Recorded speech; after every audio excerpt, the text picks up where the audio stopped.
జగన్మోహన్ రెడ్డి గారికి ఆయన ఏం పీకుతాడు? ఇప్పుడు ప్రభుత్వంలో ఉండి ఏం పీకుతున్నారు? మరి జగన్మోహన్ రెడ్డి గారు చేసేటువంటి కార్యక్రమాల్లో లక్షలాది మంది ప్రజలు ముందుకు వస్తున్నారు. నిన్న కాక మొన్న మెడికల్ కాలేజీల మీద ఉద్యమం జగన్మోహన్ రెడ్డి గారి పిలుపు మేరకు 1 కోటి పైచిలుకు అందరూ బయటకు వచ్చేసి మరి నిరసన కార్యక్రమంలో పాల్గొన్నారు, సంతకాల సేకరణ చేశారు.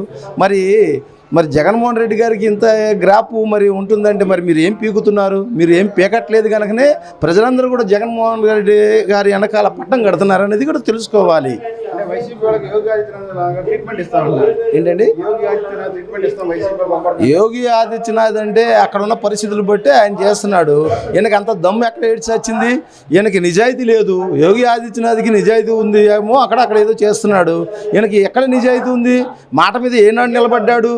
ఆ రోజున అందరికీ కూడా అండగా ఉంటానన్నాడు, పేద ప్రజలకు అండగా ఉంటానన్నాడు. ఏనాడైనా కానీ జనాల మధ్యకి చంద్రబాబు నాయుడు కానీ పవన్ కళ్యాణ్ కానీ ఏనాడైనా వస్తున్నాడు? ఆ కారు మీద షికార్లు కొట్టడం, చేతులు ఓడడం, రోడ్డు మీద పడుకోవడం తప్ప ఏముంది?